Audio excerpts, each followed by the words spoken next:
everyone, welcome to a special episode of Geeks Not Nerds, the podcast. I'm Captain Logan. And I'm Vince. And I'm Dan. And today we have a special guest, Erik Burnham, with us. Hi, Erik. Hey guys, how's it going? This is the first official meeting of the Erik Burnham fan club. Yeah. So we've got Vince today because Vince is a big fan of Ghostbusters. Not just the movies, but also the comic books. Been reading since it started. And we've got Dan because Dan's been reading everything Ninja Turtles, which Erik Burnham has now contributed to quite a bit. And I've read both of those things because I'm cool like that. And Dan has read the Scarlet Spider. And the Scarlet Spider. Yeah, and actually, let's start there, Erik, because I was really surprised to see your name there. Is there a chance of more Marvel work for you? I suppose there's a chance, but there's nothing on deck. Really, I got into Marvel this time because of the Thor movie. Chris Yost was a screenwriter on the Thor movie, and he was the writer of Scarlet Spider. He just fell behind a little bit because of the movie and, needed a little help and asked for me to come in as the co-writer. So that was awesome of him, and it was great. Got me in to do a little Marvel writing and, in their system. But, yeah, nothing else on deck now to do more. If they need me, I'm ready. I gotta say the voice of the character and everything's been pretty consistent since you came on. I was impressed with how consistent you've been able to keep the tone and the voice for the character. It's been awesome. Well, that's just, Yost isn't gone, so anything I screw up, he's right there to fix. So at least I've got that going for me. Yeah, no, don't sell yourself short, though. Well, there's a lot more. A lot of my stuff made it through. It's fine, but it's just like some people are like, hey, you didn't screw it up. No, I have a safety net. Chris is a safety net. He's a great safety net. I cannot possibly screw this book up because he's right there. So yeah, but no, a lot of my stuff did get through. So there's a possibility that you're thinking about something that I actually did right, and it works. So yes. Most of the Craven dialogue was all me. So I was happy about that, kind of for an example, that I know. So yeah. Oh, awesome. Now, Erik, are you a big Spider-Man fan? I'm a huge Spider-Man fan, yeah. Ever since I was a kid. What is your favorite run?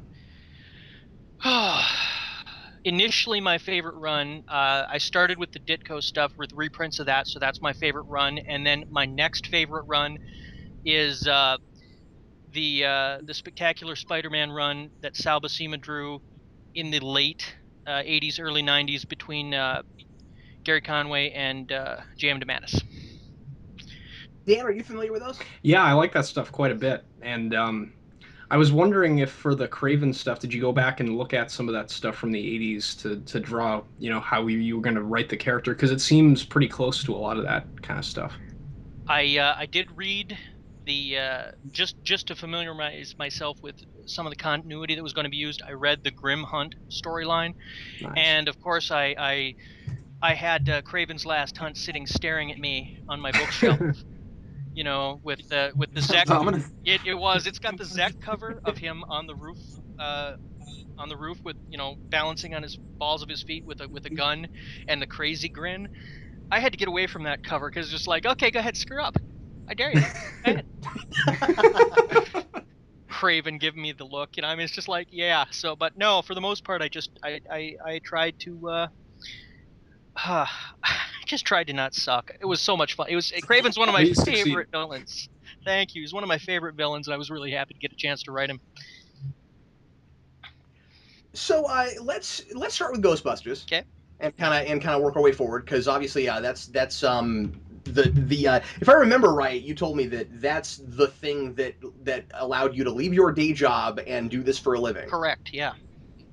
And the first thing I wanted to ask you is what led to the change in the numbering system? Why did we have to go back to number 1 on that book? Yeah. Well, here's what happened. We had a year ago they did Mars Attacks, and did the little crossover with Mars Attacks, and they did Mars Attacks: The Real Ghostbusters. And since we had, Me too. Well, had a little bit of. Can you still hear me? Oh yeah, you're fine. Okay, sorry. good. Yeah, I just had a little zap in my earphones. I wasn't sure I was still on. Anyway, they did the Mars Attacks: The Real Ghostbusters thing, and we took a hiatus from the ongoing series that month, and we figured we'll start over with another number 1 because we've got a big, the next story arc was the Ghostbusters disappearing. We figured it was just as simple as, hey, we have a month off. Let's start with a new #1 and get some more eyes on the book because we're doing a little departure type of story. So, you know, it was just an idea. It could have just as easily been number 17 as #1. So.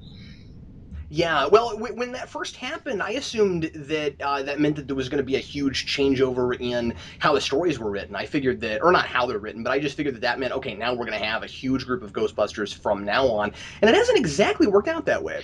No, the characters though, with the characters that I introduced, I have been floating them in and out of the books. Kylie has stayed.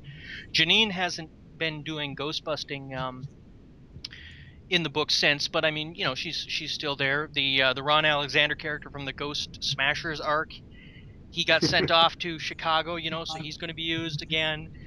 And Mel Ortiz, the FBI agent, she's coming up in the Happy Horror Days, the arc that's going on right now, October through January. She's a big part in that arc. So, you know, I'm still using the characters. I've still expanded the cast. It's just with 20 pages a month, it's hard for me to get everybody in there all the time and have, you know, have room for just to have room for everything. Heck, there's a lot of characters. I think kind of some of the significant thing that you have going on right now is that there's things happening off camera, if you can call off panel, Yeah. and it's you're having this Ghostbusters franchise starting up, which I'm finding super interesting.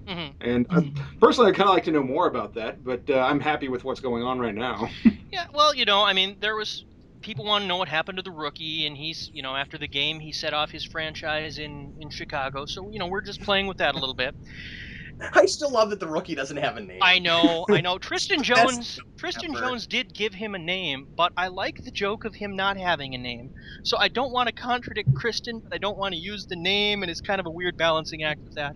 So, Well, I know you and I discussed that the rookie, like a lot of things that you've done, or like you borrowed from different continuities, but you're not necessarily making everything continuous with that. But still, I like the idea that, you know, you can go back and play the video game, not think, oh, but this guy has a name, and now I know what it is. Like, you're like, really, you shouldn't have a name. That's so cool. well, yeah, you just, you know, anybody, his name can be whatever you want it to be this way. And I don't figure that Ron's the kind of guy who cares what his name is. He's not going to use it. It's more fun like that. He's just a jerk. But I do have a 6-page. There's a 6-page backup with these two. That's going to be in issue 12. That's being drawn right now, and I sent them to the Field Museum in Chicago. So it's going to be a fun little bit there. Do you find it tough at all to jump between tones of the regular Ghostbusters series you're doing and then when you write the real Ghostbusters? Because one of the things I've noticed about you is that you tend to write, I don't know if there's something you just like doing or how it ends up happening, but you tend to end up writing a lot of the same franchises but different continuities with somewhat different tones. Like how do I, what is that like? Well, it's the characters are the characters. The real Ghostbusters, I didn't have as much chance to get into the differences in their personalities because it was just the one shot. But it was surreal. With the Ninja Turtles, it's not as much the personalities that are different; it's what they're reacting to. So, I mean, that's the big difference there. And yeah, I guess I don't really think about when I'm writing. It's just like, okay, well, goofy hallucinogenic dart versus, you know, murderous seriously murderous character, you know what I mean? So I mean, yeah, it's their personalities will react appropriately when you're writing them, right?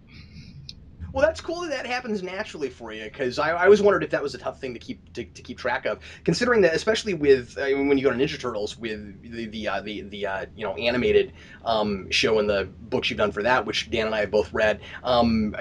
Like not only is it you know more kid friendly and that sort of thing, but also you're capturing the flavor of that show. Like have you watched all of that show? I've watched some of it. I've watched it online because I don't have cable, so I've only seen a few episodes online. I've gotten a couple of the DVDs. I like the show. It's goofy. It's out there. It's harder to do some of the jokes that they can do so easily in the show because a lot of their jokes are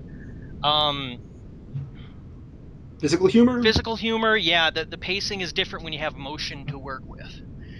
So, I mean, I haven't been able to do some of that stuff. I mean, they can do 2 minutes of Michelangelo dancing and make it funny, and I can't do that clearly. But I mean, it's Let's storyboard that. let's storyboard that. Let's take up 4 pages of real estate to do that gag. Yeah, but no, I just I don't know. It's that is what it is. It's fun to write. The turtle stuff is fun to write.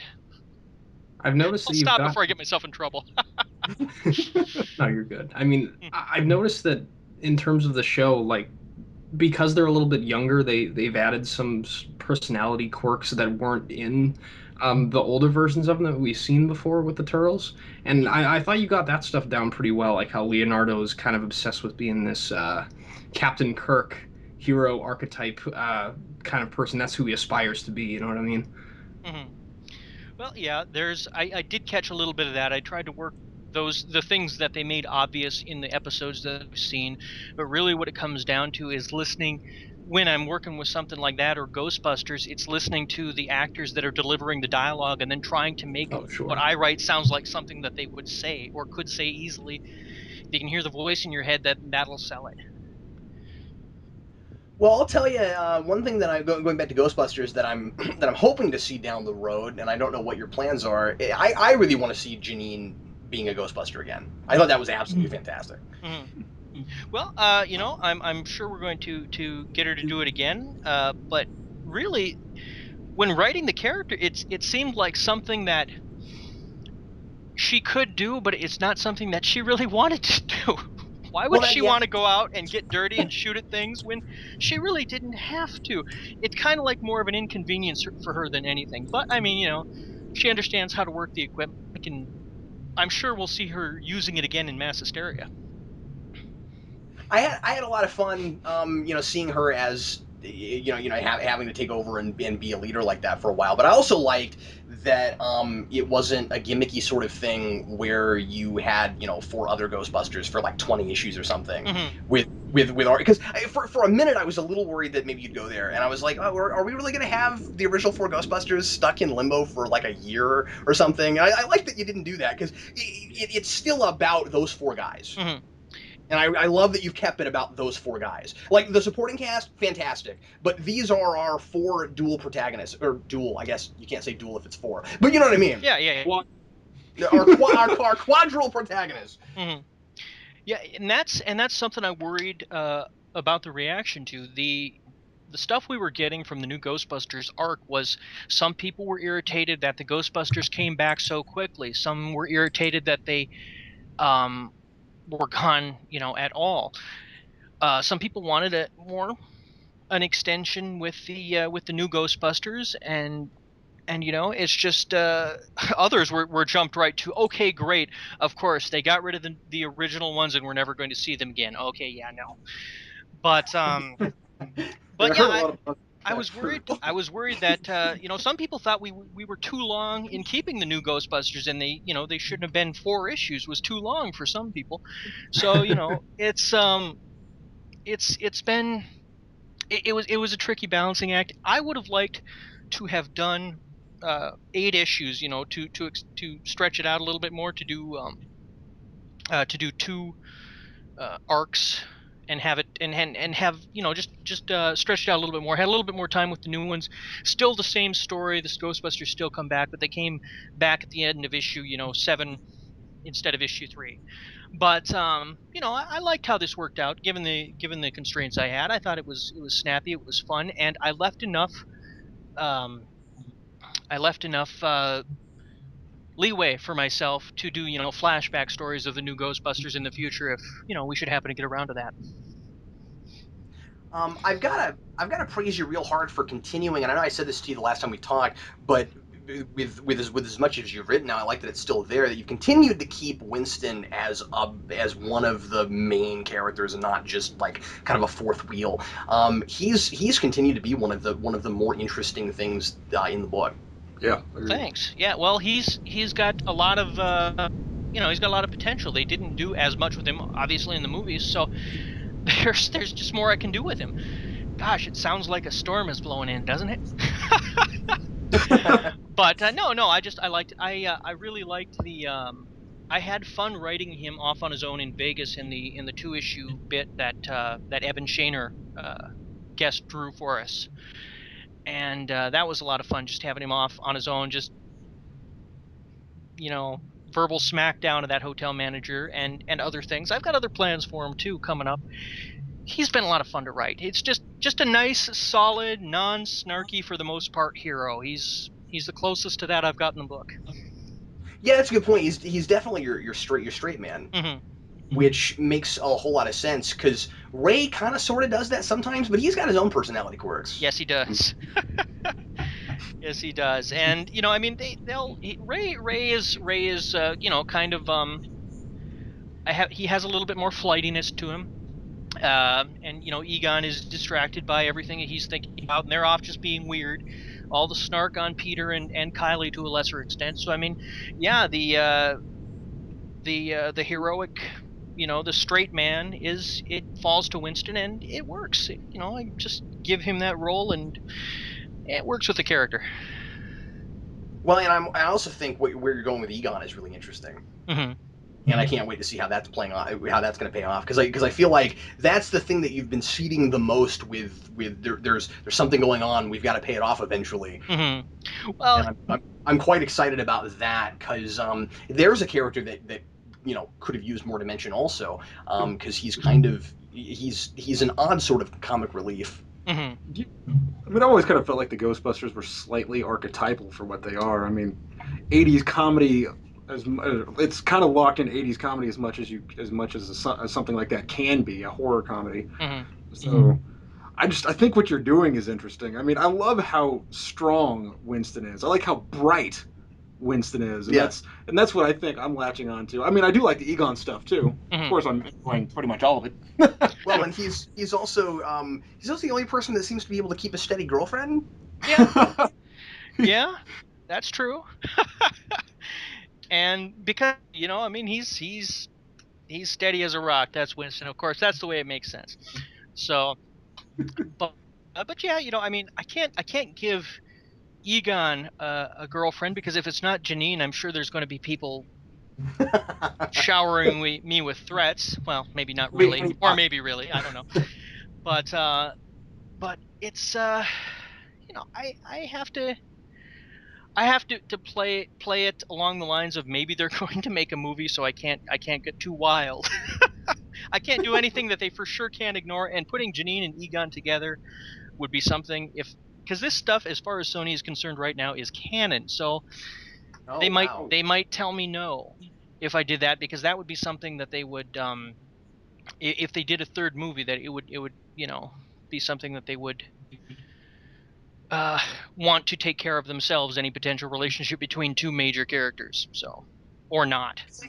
Because I know last time we talked, you told me there were just a couple of characters they wouldn't let you use, but I didn't realize they were considering it canon. Yeah.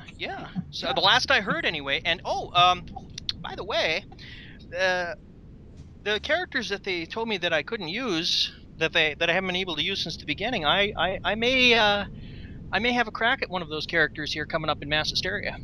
Oh, do they lift one? Heck yeah, man! Yeah, I'm not going to say a whole lot, but there's glasses involved. Oh, that's cool. So Sweet. So, we might see a little bit of accounting. Yeah. Well, I'm sure. Shot glasses, right? Shot glasses. There we go. I'm gonna, Eric, I'm thinking right after this, I'm gonna go play some Super Mario Brothers. So, there we go. Surely you consider it kind of a responsibility, right? I mean, when they're thinking of it as canon, I know a lot of people that aren't big fans of Ghostbusters don't realize just how big the fandom is, but I mean, it is pretty huge. There are really obsessive Ghostbusters fans. Yeah, and they've kept that torch burning without any movie or TV show. So big fans for years. For years. No game since 2008. So yeah, I'm really happy that so many fans have been happy with what we're doing. So yeah, and a lot of that, a good chunk of the love comes from what Dan is bringing to the table. Dan and Luis both just pepper the ever-loving hell of greatness into those pages.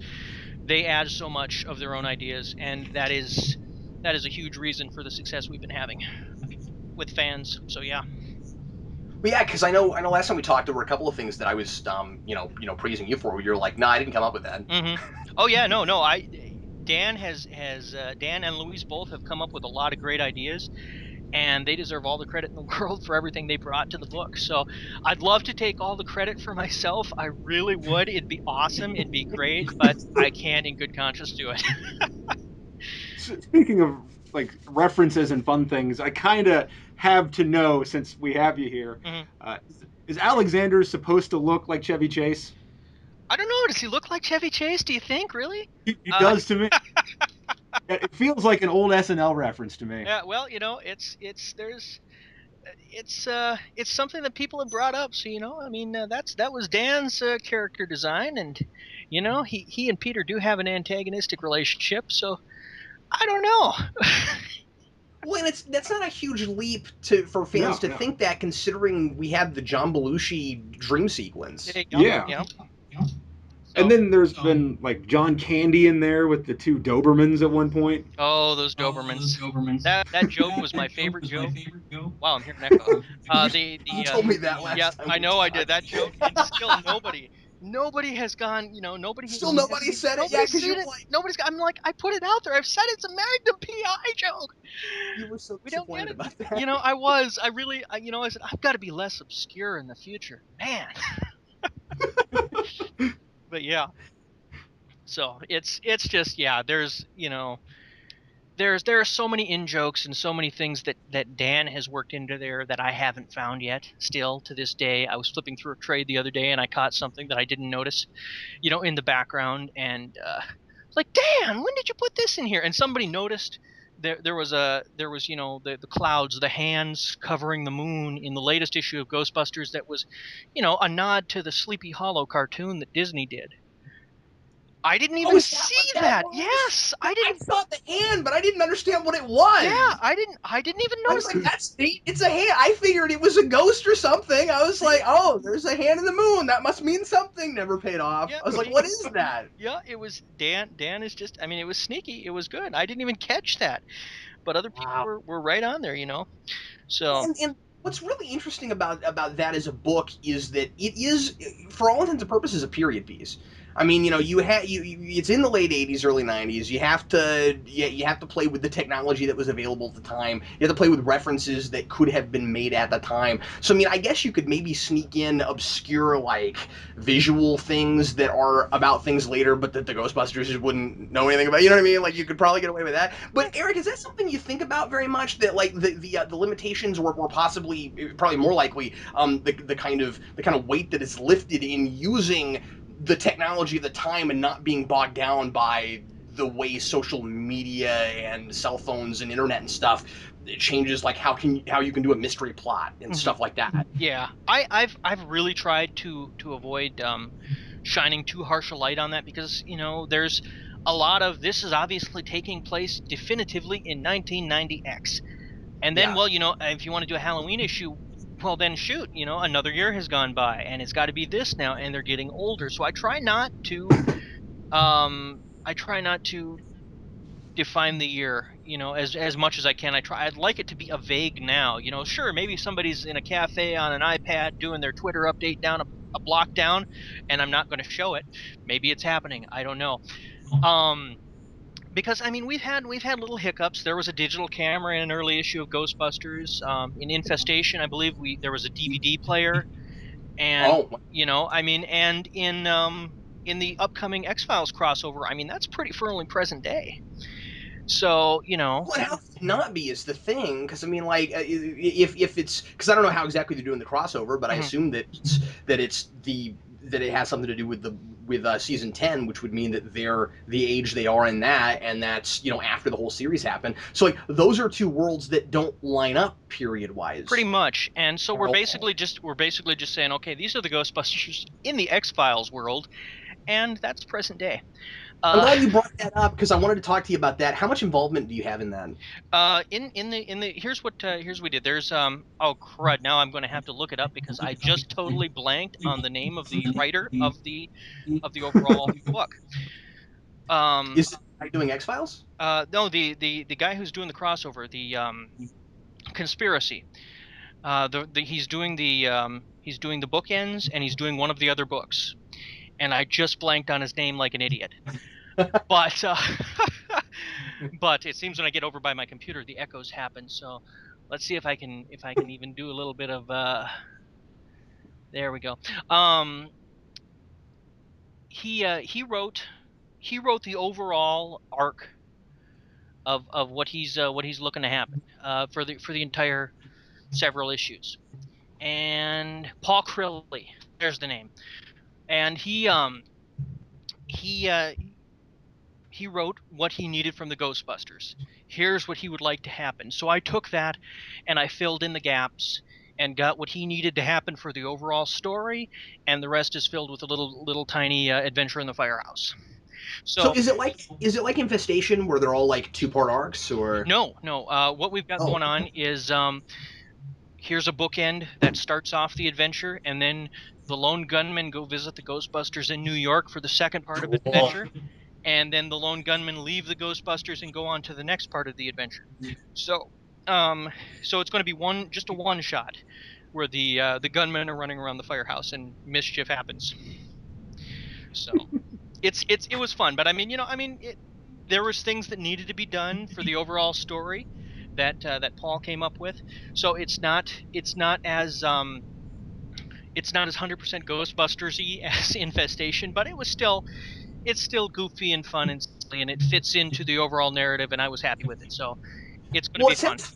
It sounds really neat. I'm glad that it's not self-contained like Infestation kind of was. Mm-hmm. That it's part of a greater whole, and that's fun, because I think that's something that I think disappointed some people a little bit with Infestation. Yeah. In that it was a lot of these, like, it was kind of a setup for a bunch of these little stories, when I think a lot of people would have liked to have seen one big crossover thing. So it's fun they're doing that with X-Files. I've been loving season 10. I think it's great. Mm-hmm. Yeah, and I, without Infestation starting the way it did, and IDW proving that they could make the things work separately, because they have to convince each and every one of these licensors when they do a crossover like this to get in the game, and then and then they have to convince that to if they cross over with something else, they have to get permission from both parts for everything. So I mean, it's there's a lot that goes into it, and they have done so much. It's it's really amazing that they've gotten these things to work at all. It's great, and it's great fun to work on. So, well, I know getting Star Trek and Doctor Who together was a nightmare. Oh well, I don't know if it was or wasn't. I've asked. I know Scott Tipton. I've asked him a couple of times. So how many times did you have little mental meltdowns about that? He goes, it wasn't so bad. No, I had a lot of fun. So he may have he may have been covering. I don't know, but well, I talked to J.K. Woodward about it, and he made it sound like it was sort of a thing. Well, or at least that it was a really long time before both parties would agree to it. That could have been the case, and you have to you have to convince them both to agree to that their characters are not going to be second tier, second upstaged by the other part. I think so. I mean, that was the biggest probable thing, that the Doctor's not going to be upstaged by Star Trek, and Star Trek's not going to be upstaged by the Doctor. And once you get that proof out there, then everybody will be on board. And I haven't talked to old James about that one. So we were actually at the same convention this last weekend. We were talking Ninja Turtles, believe it or not.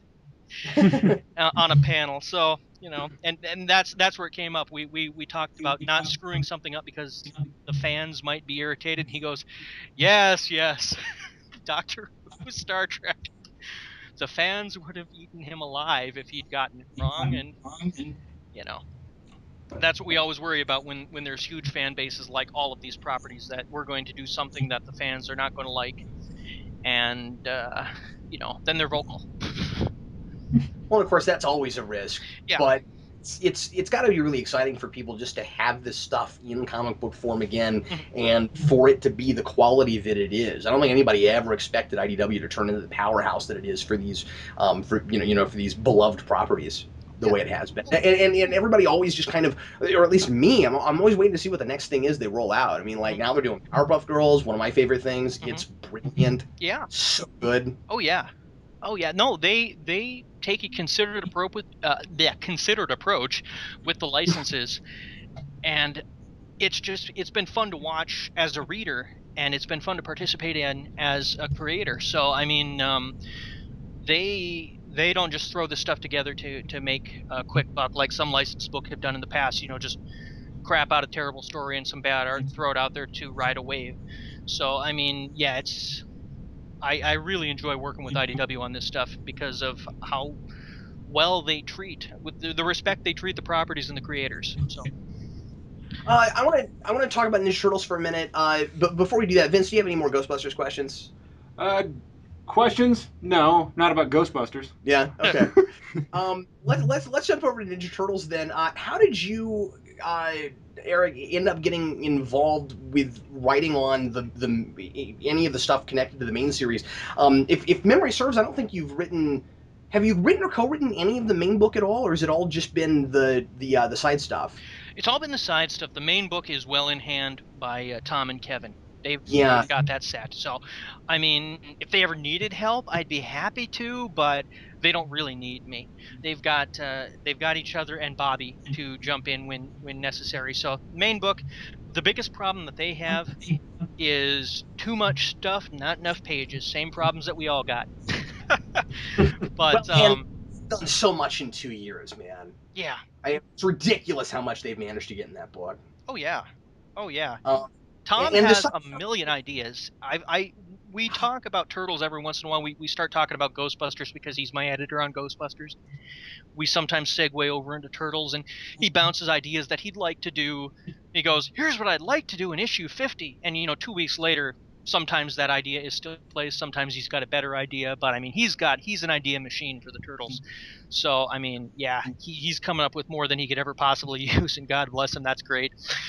well, But and it helps that you guys have access to all of the old stuff that didn't used to be part of the package anymore. yeah. Now that you can go back to all of the old characters from the old cartoon and stuff that nobody's seen in 25 years. It's true. It's true.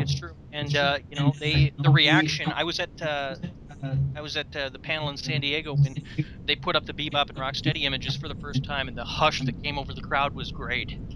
Oh yeah, that thing was so good. And what's great about the side stuff is that it's not really side stuff. It's important. It's Yeah. integral. And you did Secret History of the Foot Clan, which Mhm. you can't read the main book without that. It's so important. Was that in any way whatsoever your idea? Were you just assigned to do that? How did that happen? No. Here's how that happened. Now, the first thing that I worked on with Ninja Turtles was the Splinter Micro.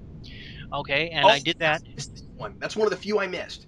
Okay, but that one took place in feudal Japan. It was a flashback to feudal Japan for the bulk of it, because the issue itself was taking place between two panels of uh, of something happening in the ongoing. So I really needed to do a flashback story. Um, so I did that, and that turned out really well, and people liked it, and IDW liked it.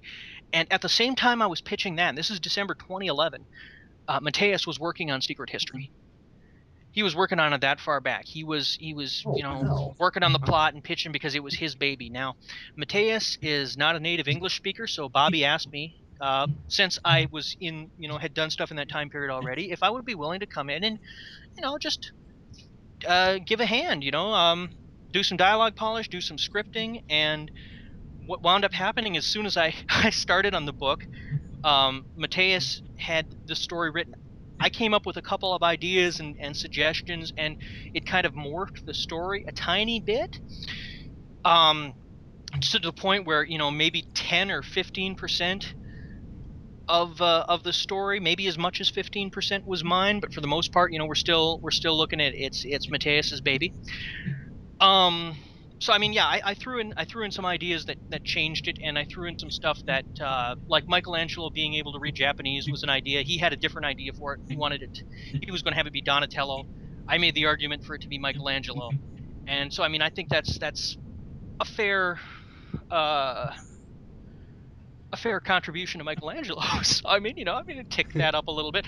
But I mean, yeah, seriously, really, it came down to he could not draw this whole thing and get all the scripting done and the changes that Nick may or may not require, uh, all on his own and have it not feel, rushed. So I was just brought in to give him some breathing room on the art, and kicked in a couple of ideas. But I mean, it was such a great story, and I was so happy to be brought in and be a part of it, and get any kind of association. It was beautifully drawn, and he had so many good ideas, and we've talked about maybe doing a sequel. We don't have any plans yet. He's been super busy on City Fall. We haven't even discussed it, but hopefully we'll get a chance to do a sequel of some kind. Dan and I have both said as we've been reviewing these that his artwork is the best thing that's happened to that book. Oh God, it's gorgeous. It's gorgeous. I was worried that after the second issue of Secret History came out, that artists would like start giving me dirty looks at conventions, because he did that awesome hallway scene with the fisheye lens, which is just incredibly complicated to draw. And I didn't want anybody to think that I asked him to draw that. Because that would just be the ultimate jerk move. Yeah, I want you to do this incredibly complicated, labor intensive, it's going to take you a week to draw. Let's just do that. It'll make the book look nice. Don't worry, you'll have fun. No, I did not ask him to do that. I saw that when the proofs came through my email, and just stared at the screen in awe. So One of the coolest contributions I think he's made is the differences in the looks with the masks. Mm-hmm. I love that, and the way that each mask kind of reflects the personality of the character. That's smart. I like it as well. It's funny that was something that kind of divided the fans. Some really hated. I think it's fantastic. Really? I love it. No, it's great. Yeah. Well, they're wrong because it's cool. Hey, I like how it looks. I like to have any. They've got visual. They look different. Each turtle has a different physical demeanor when he draws them, so that you could remove the masks and the weapons, and you could tell who was who. They're all different. They even have slight differences in skin color now. They do, yeah. Skin color, and I mean, like I said, he's just got them all. So, I mean, the masks, he had that in, but I mean, even black and white. If he drew them black and white and put them on the page without the masks, you know which one is which, because he draws the differences in the body. It's good stuff. God, I'm jealous of his talent.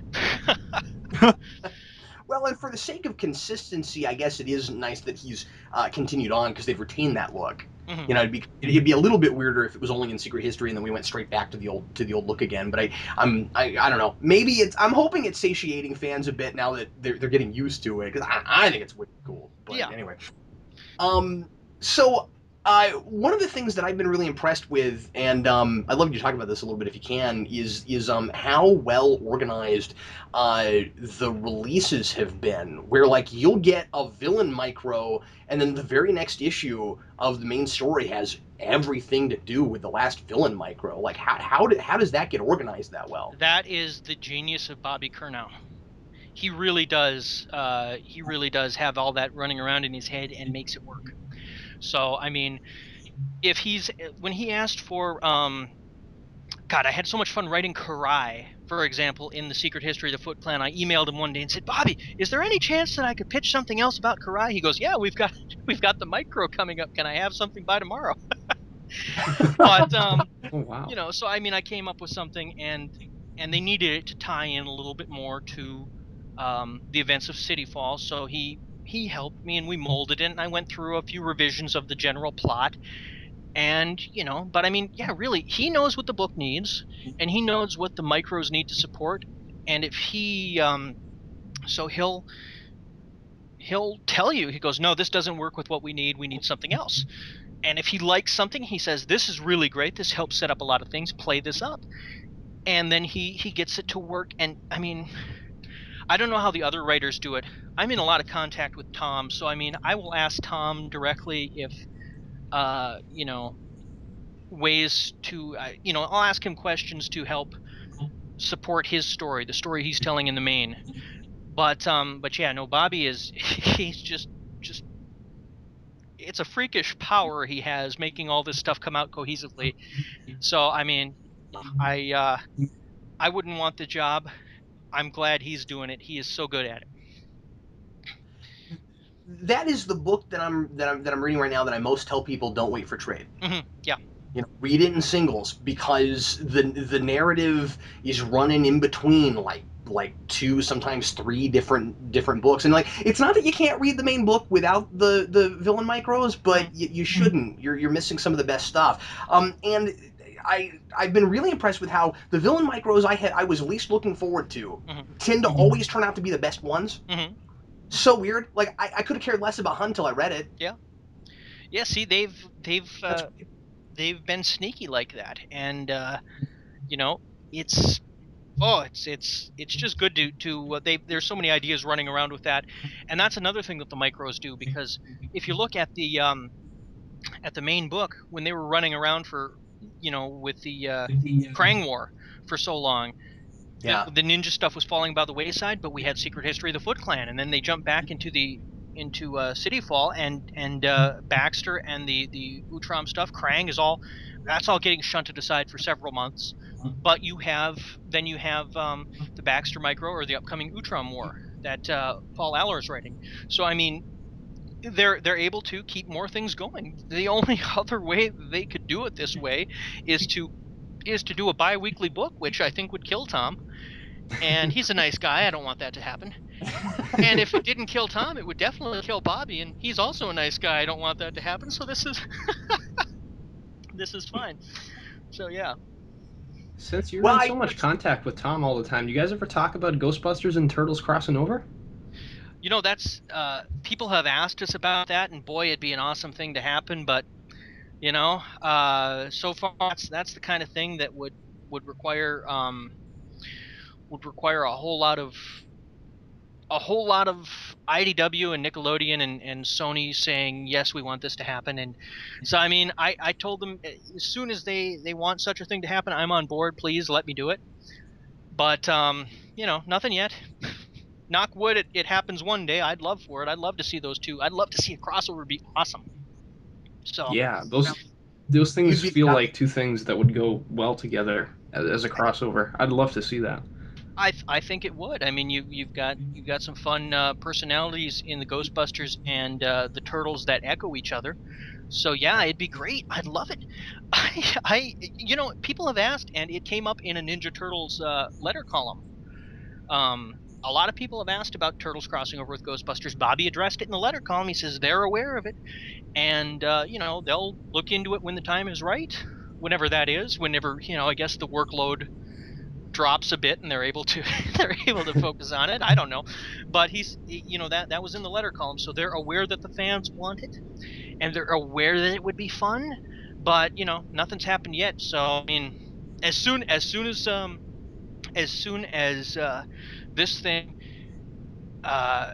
if it ever comes to pass, I'll be shouting from the rooftops, man. I wouldn't be able to contain my enthusiasm. I'd love it, but so far, not in the cards. Yeah. Yeah. So. Well, anybody following creators and reading all of your work has got to be looking at those things and going, this needs to happen. If only that's all it took, No, of course, yeah. But I'm just saying, yeah. No, I know. Like, of course, you guys are getting letters about it, right? Like, I've thought of it. I'm like, well, he's writing Ninja Turtles and Ghostbusters all the time. This needs to happen. People asked us at a signing at San Diego. I got asked, will there be a crossover? The answer, I don't know. I'd love for there to be one. Will there be a sequel to Secret History of the Foot Clan? I don't know. I'd love for there to be one. When are you going to work on this obscure superhero that that I'd like for you to work on? Well, if Marvel wants me to, then I would love to work on it. And are you ever going to do My Little Pony? Wait, what? So I got a bunch of pony questions at San Diego, and that was a little odd. But I think that's because you're a name that pops up in IDW all the time. I mean, like sometimes the last book that you'd expect to see, Erik Burnham's name, there it is. And so, like, people have got to be going, oh, well, of course, Erik Burnham writes everything IDW puts out. No, he really doesn't. I did see some of Katie Cook's work on My Little Pony, and we do have the same sense of humor. So, you never know. Maybe I will. Maybe I will one day. Who knows? But no, it's always nice to be asked these questions and see that people are enthusiastic and excited and want to see this stuff happen, because then you can say, hey, look, see, there's a market for it. Let's do this, please. But I mean, best they can do is tell everybody I want to do it, and I'll have ideas when they allow me to pitch them. Well, I hope we get to see you some more on Ninja Turtles, because you've brought a lot to that. Well, I hope to do some more on Ninja Turtles at some point in the future, but I don't know what yet. I haven't talked to Bobby in a while. I had so much. I did this year. I did two micros. The four issues of Secret History of the Foot Clan, the Free Comic Book Day, and the fourth issue of the new animated adventures. That's a lot of turtles, and I hope they haven't. I hope Bobby hasn't burned out on using me. Is basically because I'd like to do more. I really would. Do you know do you know anything, because you talk to Tom all the time, do you know anything about the future of Turtles? Are they going to keep doing micros when they get done with the villains? That I don't know. I don't know. I mean, I think they'll do more turtles. Where I'm sure they're going to do more than one title a month. This is speculation, by the way, because there is, like we talked about, there's a whole lot of stuff to do. I'm sure as long as the sales are there and the fan base is there, they'll probably do more than one. I don't know if that's going to be more micro series. I don't know if they're going to be doing more mini series like Secret History, but I Yeah. think they'll probably be doing more than one until numbers drop on it. But I don't know what Tom talks to me about ideas that he has, but he's changed his mind on ideas as well. So I don't know 100% what he's got coming up in the near future outside of the stuff that's already been announced, like Northampton. And so yeah, I'm always excited to read the book because I like seeing what Tom comes up with, and it's always good stuff. It's fun stuff. He's a great writer. So I mean, I've loved the book since the very beginning, but I never expected that it would turn into this huge universe the way it has. And I mean, like, I think it's kind of a dream for Turtles fans. oh yeah. And Dan and I keep saying, God, we hope this goes on for a good long time. Yeah, well, the last I talked to Tom Turles, he's like, "Here's what I'd like to do on issue 50." Wow, Tom. Oh wow. He's Issue planning out that 25 far had. already? Oh, he's got plans, and his plans are, he's got leeway in his plans. So if a better idea came up, he could change them. But he has things that he wants to do, and it's exciting. There's a lot of toys to play with. There's a lot of things that are available for him to do, and you know just things are going to explode in that book if he even does a tenth of the ideas that he's thrown at me in passing. People are going to just be awestruck. I hope That's now awesome. also that Bobby and Tom are like, what are you doing telling people that you're talking about stuff behind the scenes? What's wrong with you, man? I'm sorry, we talk about it. I'm not saying anything, guys. Don't kill me. Don't send the ninjas after me. But yeah, there's really a lot of creative, great ideas coming out of that office. And Bob, Tommy, and Kevin, they've got a real synergy for a good story. So Well, I'm just gonna throw this out there. I'm still holding out for Rat King. I'm sure Yeah. he's too cool of a character for them not to use eventually. That's got to happen, Yeah, right? Like it they've got does. Slash. They've got to do Rat King's like right in the top five, Mm-hmm. You know. I think, of 80s villains. I don't know, just the creepy adult Rat King. Mm-hmm. It's got to happen. Yeah.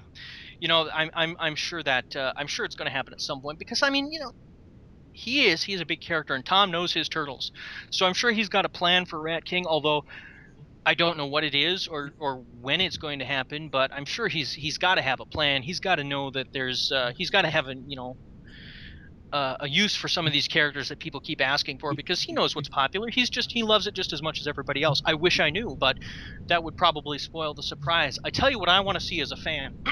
Yeah. And this is total fanboy. This is nothing, with knowledge of behind the scenes. This is me reading the message boards.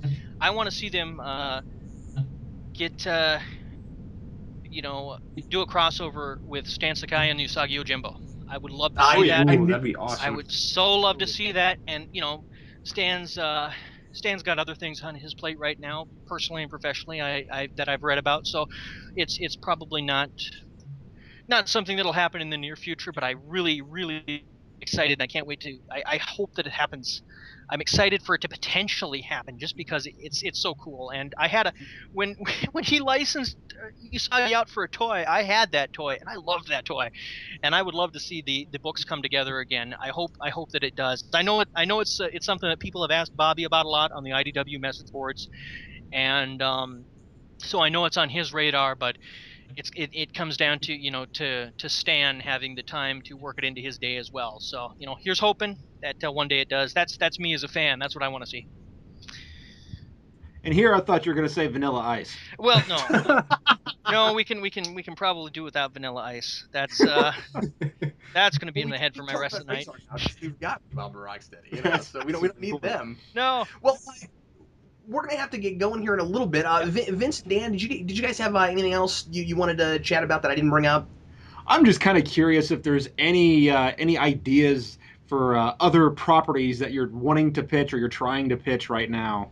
Oh gosh. There are a couple of things that I'd like to pitch, but I'm not going to mention them because they're things that IDW doesn't have yet. Fair enough. Yeah, so I mean it's stuff that I'd like to write and come up with a pitch. Is one of them Captain Planet? Oh God, no. I'm still Dan and I have I'm with you. I've had this running joke for 2 years, Eric, where we like to pretend like Captain Planet is getting an IDW miniseries. Oh Lord, I be perfectly honest with you, I wouldn't be surprised to see it crop up somewhere. Maybe it's going. It wouldn't shock if I saw it come up at Dynamite. To be perfectly honest with you, because they've got they get just as many as the licensed stuff as IDW, I think, and it seems like something that would be a Dynamite book. I don't mean that as a slam. I think that their approach in Captain Planet would kind of synergize. Yeah. Well, you also don't even mean the word Dynamite as it would be good. You just mean that company might get it. Yeah. Yes.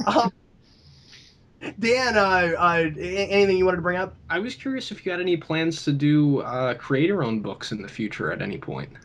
I started out doing creator-owned books. I did. I started out with a company called Shooting Star Comics, and I had a book called Nick Landime, and it was a goofy, like a Looney Tunes-esque kind of a thing. I had fun doing that. I'd like to do something with him maybe again, or something else. But the catch with that is, I'd have to find the time to, shake the rust off and find the time to draw again to a level where it's worth people paying money for. And I'm not to that point yet. I mean, so long as I'm getting the writing stuff, I won't have time to do the drawing. And but I'd love to do creator owned again. I was talking with people this weekend about it, about my desire to do that again in the future. I really would love to, but all I can do is hope that the right idea comes to me, the right situation comes to me, and it's something that I can make pay, because boy, I really like eating. So it's become a habit. It's the second best thing next to breathing. It's true. Well, and Eric, I was gonna mention that earlier. I'm glad you brought that up. That I've seen your artwork a couple times in the back of books, and I'm like, I didn't know Eric drew at all. Mm-hmm. Yeah. It's something that I enjoy doing when I can. I mean, the more artists I get to know, the less I put up on the internet, because they can see it. And I mean, I feel I'm embarrassed as it is with Dan or Doc Shaner, beautiful work in the beginning of the book, and me in the background. Here are my scribblings. Look at them. I feel like a 5-year-old showing artwork to his parents with them around, But I enjoy doing it. When I can, I do have fun drawing. And I enjoyed your likeness of Peter Venkman. Thank you. Yes. No, the first thing I did at IDW was actually I wrote and drew, and it was a short story. It was a horror short story in the Gene Simmons House of Horrors anthology. Oh, wow. I wrote it, and I didn't want to draw it, but Tom thought, he was editing that, he thought that my really cartoony Nick Landime style would work well with the creepiness of the story. And Gene saw it, and he goes, well, this art sucks. Gene's idea of comic art, apparently, the hearsay, was more along the Todd McFarlane and Greg Capullo area, and all of the art pages from that book went to Gene. It was part of his deal. And so he goes, well, this art sucks. I said to Tom, so it sucks. He doesn't want my art? No, he still wants it. You don't get to keep it even if he doesn't like it. All right, FedEx it on out. But that's I keep that in mind. I will never ever have ego over the art, because I know that out there are people who are going to look at it and go, well, that sucks. It's just it's not as good as But not even Gene Simmons. I mean, it's just there's people who are just going to be that blatant about it, and there we go. Fair enough. Eric said that. I thought you were going to say, I will never again draw something for Gene Simmons. Well, if I and I'm sure Gene would love this sentiment. If I got paid to draw something again for Gene Simmons, I would be happy to draw something for Gene Simmons, no matter how much he hated my art. As we've established, I like eating. So yeah. But yeah. Okay, I'm sorry. I'm sorry. Oh no. Basically, I just said I've had the fortune, the immense good luck to work with such great artists that I really haven't. I mean, I miss doing my own creator-owned stuff, but I mean, when I can have my ideas interpreted by, Charles Wilson did the Splinter book, from the Stuff of Legend, and Corey from the Karaimite Girl. He's just gorgeous art there. Yeah. Doc Shaner, Dan, and oh man, I mean, just everybody has just beautiful work. And I mean, I can't do as well interpreting my words as they can, so I'm happy. I'm happy to continue it this way until this way is barred. So yeah. I do feel an obligation to mention that I think it's important to note that just because somebody thinks your artwork sucks doesn't mean that it's bad, and I'm saying the proverbial your. No, I know. But I mean, sometimes things are not appropriate for a particular title. Oh no, I didn't take it personally. It doesn't meet somebody else's sensibilities. Yeah, no, I didn't take it personally at all. I mean, if I took it personally, I wouldn't have told the story.